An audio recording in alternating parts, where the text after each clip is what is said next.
perhatikan ustadz, ulama, kiai yang dituduh radikal itu, kepada dia lah ente mesti semua berguru. Kenapa? Karena Tengku Umar bagi Belanda itu radikal.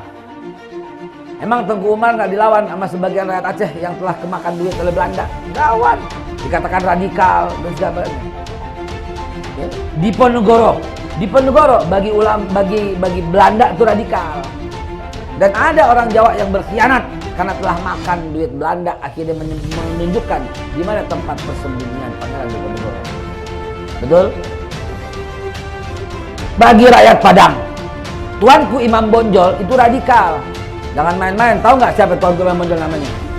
Namanya siapa nama aslinya? Ahmad bin Muhammad Syihab. Tuh. Masih satu keluarga sama Habib Rizik. Itu Imam Bonjol. Kita nggak tahu namanya. Ya, bin Syihab itu, Habaib itu. Ya, Imam Bonjol. Bagi Belanda Imam Bonjol radikal. Dan bagi orang-orang yang terima duit Belanda, maka dituduh radikal. Coba, di Pontianak ada Sultan Hamid Al-Gadri namanya. Habaib juga. Bagi Belanda dia radikal.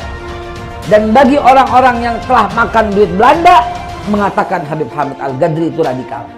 Oh, penjahat ini. Pitung bagi warga Betawi, maling sebagian. Bagi siapa? Bagi orang yang makan duit Belanda, mengatakan Pitung itu penjahat. Di Tenabang aja ada Haji Sabeni. Haji Sabeni dimusuhin sama beberapa orang. Ternyata yang musuhin makan duit Belanda. Dibilang radikal. Di Kemayoran ada Bang Jiih. Bang Jiih radikal kata Belanda. Dan bagi warga Kemayoran yang makan duit Belanda, mengatakan Jiih itu radikal. Ente kalau berjuang, ente dibilang radikal. Kita dibilang radikal. Tapi yang tuduh kita radikal, kita bilang biarin. Lu penjajah apa lu Belanda yang tinggal di Indonesia sekarang? Lu penjajah model baru. Lu Belanda model baru. Jangan takut. Ya. Dan Allah pasti menangkan. Pasti menangkan. Jangan takut. Tetapi sebenarnya kita sedang diuji oleh Allah menuju kemenangan yang hakiki, yaitu kemenangan iman. Kemenangan dakwah. Ternyata iman tidak bisa dibendung, dakwah tidak bisa dipadamkan, walaupun upaya mereka mencurahkan segala energi mereka, seperti Firaun yang ingin mematikan dakwah Nabi Musa. Makin jadi Firaun, makin kalut Firaun untuk mematikan Nabi Musa. Mati gak dakwah Nabi Musa? Coba lihat apa bahasa Firaun. Darul yaqtul Musa wal yad'u rabbah. Biarkan oleh kalian aku membunuh Musa. Musa ini penjahat. Dan biarkan Musa minta tolong sendirian pada Allah Tuhannya. Kalian jangan tolong Musa. Jangan kalian ada di pihak Musa. Inni akhafu ayyubaddila dinakum. Karena saya melihat Musa ini punya misi untuk merubah ideologi kalian, merubah agama kalian. Au ayyudhira fil ardil fasad. Atau si Musa ini akan menimbulkan bahaya di muka bumi. Musa ini teroris. Itu tuduhan Firaun. Lah yang teroris itu kita sudah sama-sama tahu. Musa itu pernah nggak membantai anak-anak seperti Firaun? Pernah tidak? Lalu yang teroris sebenarnya Musa atau Firaun? Firaun, karena dia punya media massa, karena dia punya militer, dia yang punya para konglomerat sekitarnya, kekayaannya Masya Allah.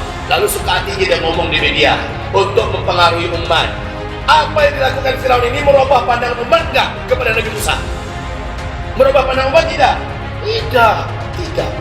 Umat semakin tahu bahwa Musa di pihak yang benar, karena umat menyaksikan Firaun yang membantai, Firaun yang menyakiti, Firaun yang diktator, Firaun yang menjajah, Firaun yang sangat jahat pada rakyatnya, mendirikan piramid saja tidak terkira-kira jumlah suku